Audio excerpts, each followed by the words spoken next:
시청자 여러분 안녕하십니까. 미래통합당 김종인 비대위원장이 당 밖에서 꿈틀꿈틀 거리는 사람이 있는 것으로 알고 있다, 이렇게 밝혀서 아주 관심을 모으고 있습니다.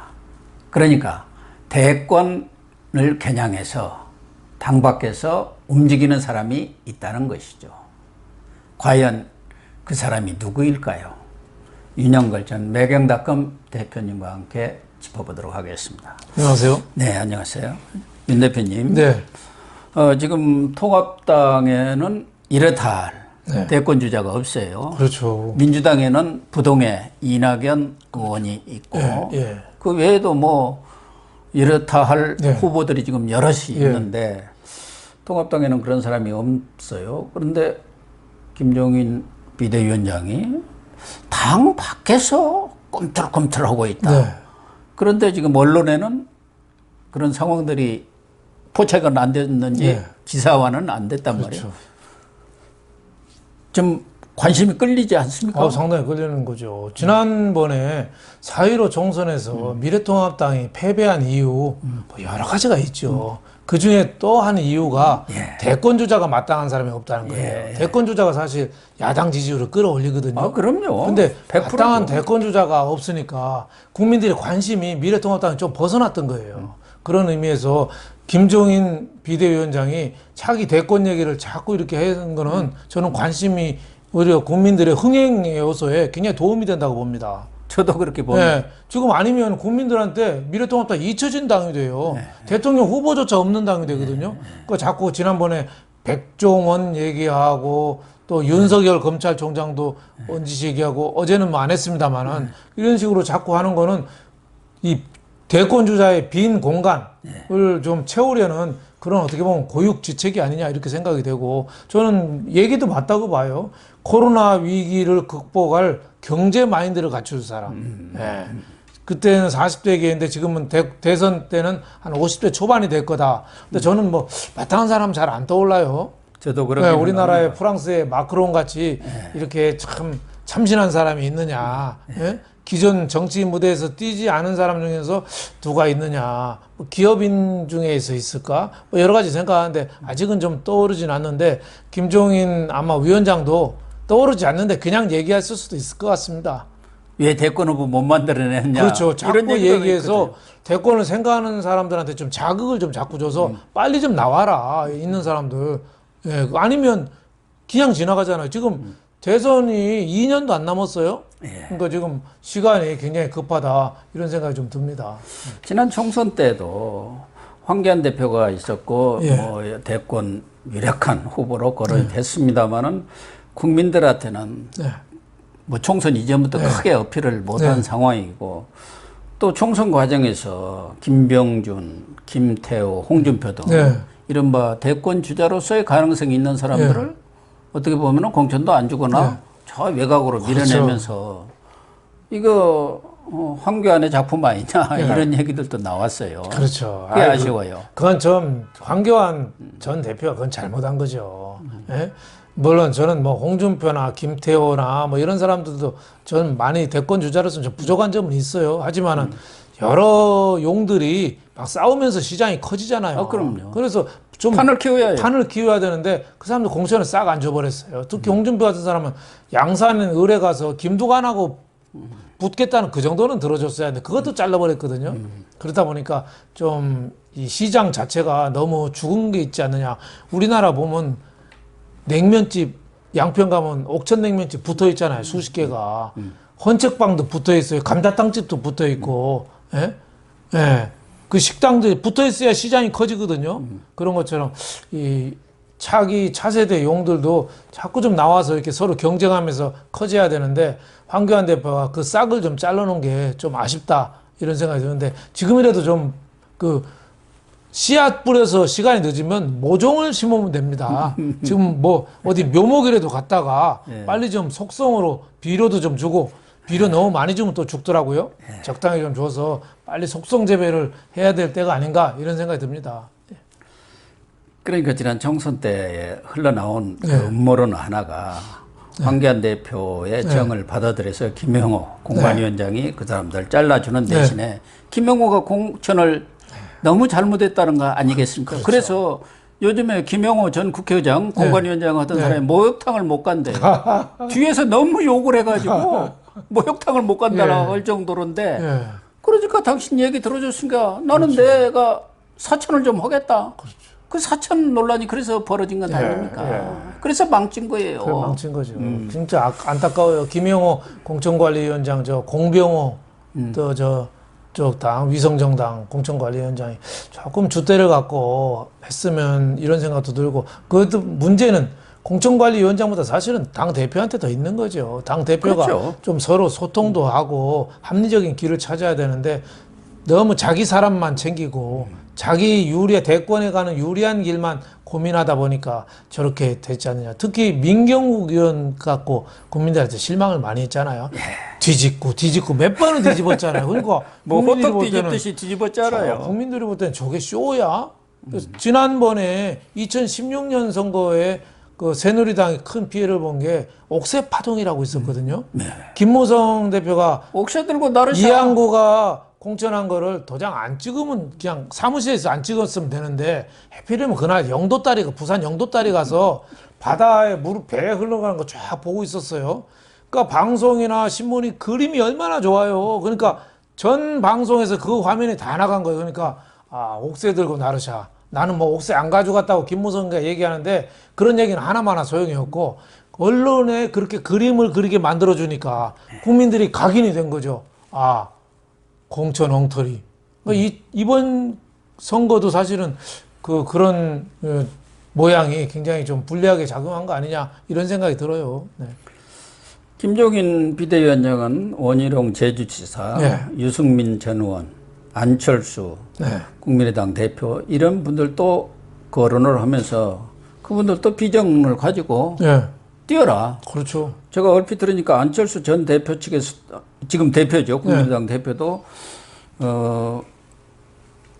이 김종인 비대위원장과의 회동을 원하는 모양인데 김종인 비대위원장은 그 사람 지금 만나서 할 말이 없다. 그래갖고 참모한테 측근한테 한번 가서 뭐라 그러는지 들어보는 봐라. 뭐 그랬다고는 제가 들었습니다. 그런데 이제 윤석열 검찰총장에 대해서는 검찰총장이 무슨 대권을 하냐 하면서도 청와대라든가 이런 데서 쫓아내면 가능성이 생길 수도 있지 하면서 여지를 뒀어요. 그렇기 때문에 윤석열 총장이 이번에 10.1%로 3위를 했는데 가장 의미 있게 봐야 할 것은 무당층이 있습니다. 무당층. 이게 이제 우리가 말하는 중도층일 수도 있고 그런데 거기서는 1위를 했습니다. 32.5%예요. 무당층에서. 그리고 이낙연이가 2위인데 28.3%입니다.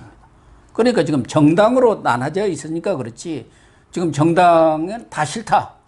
중도 무당층에서는 압도적으로 지금 윤석열이가 1위를 차지하고 있기 때문에 윤석열의 결심 여하에 따라서는 또 추미애가 얼마나 활약을 해주느냐에 따라서는 대권 후보 되지 말라는 법도 없죠. 그럼요. 정치는 생물이고 어떻게 변할지 모르죠. 물론 윤석열 검찰총장이 정치에 뜻있다는 얘기를 한 번도 한 적이 없어요. 여론조사에서 나 좀 빼달라고 오히려 부탁했는데 이번에 10점 몇 % 나온 여론조사도 오마이뉴스 친여 매체가 위탁해가지고 조사한 거거든요. 그러니까 좀 어떻게 보면 검찰총장을 자꾸 정치화 시키려는 의도 중에 하나라고 봐요. 그런 점에서는 저희 김종인 비대위원장이 그 검찰총장 하는 사람은 대상이 아니다라고 얘기했는데 그럼에도 또 여지를 두는 거는 지금 워낙 지금 문재인 정권이 부당한 압력을 검찰총장한테 행사하고 있잖아요. 검찰 개혁이라는 명분으로 검찰의 독립성, 중립성을 마구 짓밟고 있잖아요. 특히 추미애는 거의 뭐 칼춤을 추고 있잖아요. 망나니 춤을 추고 있잖아요. 그게 윤석열 검찰총장은 순환받는 가시멜로 간 이미지. 그러다가 이제 십자가에 못 박히면은 진짜 다시 부활하는 거죠.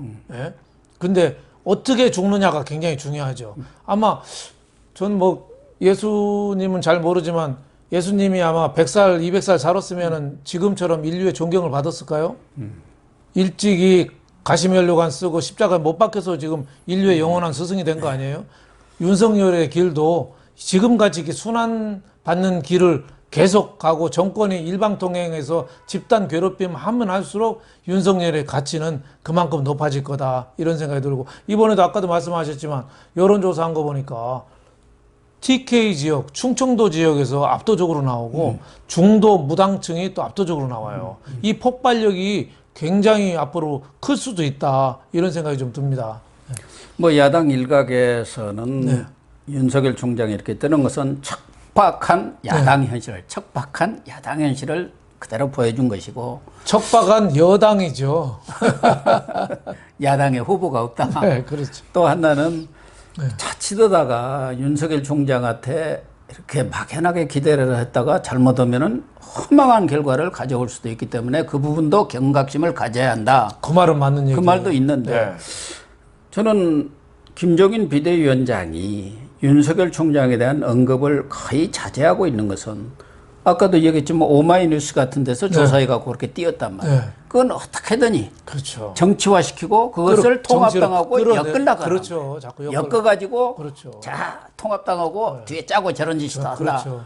그런 프레임을 짜려고 하는 것을 알기 때문에 김종인 비대위원장 정도 되면은 뻔히 처감을 아는 거 아니에요. 뻔히 아는 그러니까 가척 네. 그 사람은 지금 공무원 아니야. 그런 거 아닌가. 그러니까 김종인 위원장이 이 정치 10단입니다. 예, 잘 알아요. 10단 맞아요. 그리고 윤석열 대망론에 섣불리 기댔다가 과거 반기문 대망론 때문에 얼마나 실망을 했어요.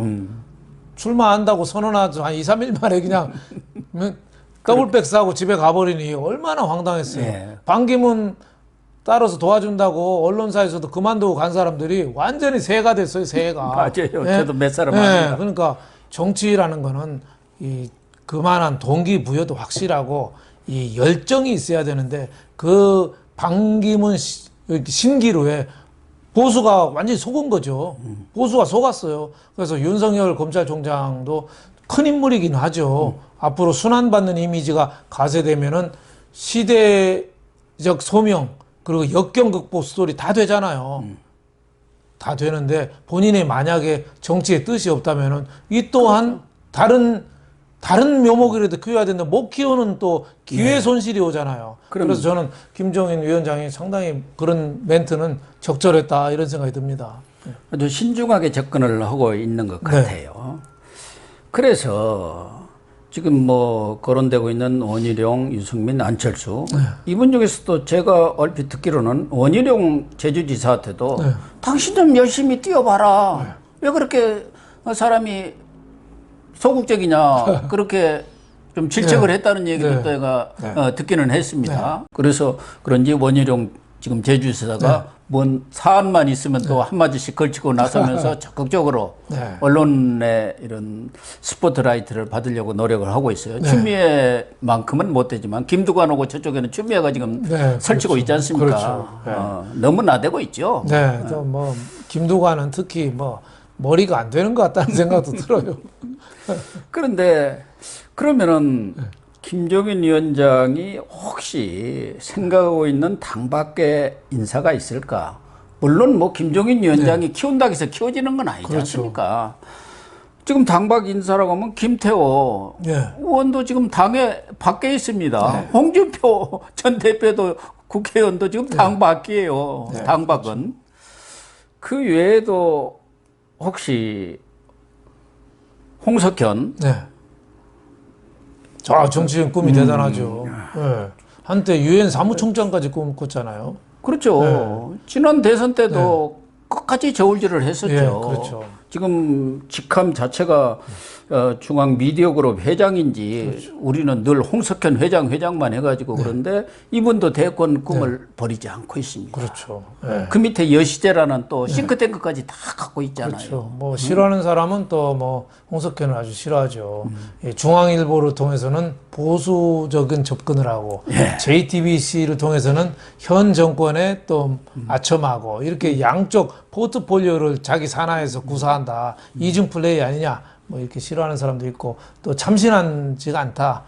이런 뭐 그런 측면이 있죠. 측면도 있는데 그럼에도 불구하고 지금 보수 야당 쪽에 워낙 인물이 없으니까 뭐 우선 그 좋은 나무가 아니래도 금강송이 아니래도 잡목이라도 갖다가 좀 키워서 어떻게 좀 해봐야 되는 그런 단계가 아닌가. 저는 그 김종인 위원장이 자꾸 경제를 아는 좀 이런 얘기 하거든요. 그래서 기업인 중에서 괜찮은 사람을 좀 눈여겨본 사람이 좀 있지 않느냐. 저는 개인적으로 그렇게 생각합니다. 김종인 위원장이 기업을 많이 알거든요. 그렇죠. 네, 그래서 그런 사람 또 굉장히 많아요. 기업에 괜찮은 사람, 저도 아는 사람도 많은데 단 하나 그런 사람들 기업인이 걱정이 여론 검증 들어오고 막 진영 논리에서 마구 욕할 때 그걸 감당할 능력이 감당을 못 합니다. 감당을 못 하죠. 그냥 감당을. 정치인들은 좀 뻔뻔하기도 하고 그냥 귀 막고 살고 이러거든요. 그래서 그걸 극복해야죠. 가죠. 홍준표나 김태호 이런 사람은 웬만큼 욕을 와도 극복할 거예요. 근데 기업인으로서 이게 자기 길을 걸었던 사람이 만약에 세웠을 때 그 여론, 특히 여당 쪽 그 말도 안 되는 검증을 통과하기가 쉽지가 말도 안 않습니다. 되는 그 중상모략 이것까지 극복할 수 있겠느냐 그런 면에서는 상당히 좀 걱정이 많이 되죠. 뭐 일각에서는 홍정욱 전 의원도 거론이 되고 있는데 과연 저는 급이 되겠느냐 그런 생각이 들고 또 자기 대권 주자들은 어느 날 하늘에서 뚝 떨어져 갖고 느닷없이 과거에 무슨 전두환 시절도 아닌데 그렇게 나타나기는 어렵지 않겠냐. 그래도 국민들한테 광범위한 지지 기반이 있고 또 인지도가 있는 분 중에서 나올 수밖에 없지 않겠나. 그렇게 보여집니다. 그렇죠. 그러니까 늦어도 올 가을에는 누군가는 나와야지 새 인물로 해서 거의 한 1년 반 정도는 인지도를 높이고 나야지 출마가 가능하지. 아니면 임박해서 뭐 출사표 던지고 한다. 저는 그건 쉽지 않다고 봅니다. 어쨌든 김종인 위원장의 이런 언급이 당내외에 있는 기존의 정치권의 대권 주자들한테는 분발을 촉구하는 측면이 있는 것이고 또 당 밖에 관심을 갖고 있는 분들 이런 분들한테도 적극적으로 대시를 해라. 누가 키워줄 수 없는 것이다. 대권 주자라는 것은 스스로 그런 것이고 그 싹이 될 때 국민들이 지지가 모이고 또 당에서도 지원을 하는 것이지 감놈에서 감 떨어지 기다렸다가는 안 된다. 그런 말씀이 아닌가 그렇게 보여집니다. 네, 맞습니다. 김종인 위원장이 그런 면에서 방향을 잘 잡았다 이렇게 생각합니다. 네, 시청자 여러분. 김종인 비대위원장이 당 밖에서 꿈틀꿈틀거리는 사람이 있다고 얘기했을 때는 나름대로 여러 가지 어떤 구상을 갖고 얘기한 것이 아닌가 이렇게 보여지고요. 김종인 위원장이 말하는 그런 꿈틀꿈틀거리는 사람이 언제 부상될지 좀 더 지켜보도록 하시죠. 오늘 방송 마치도록 하겠습니다. 시청해 주셔서 감사합니다.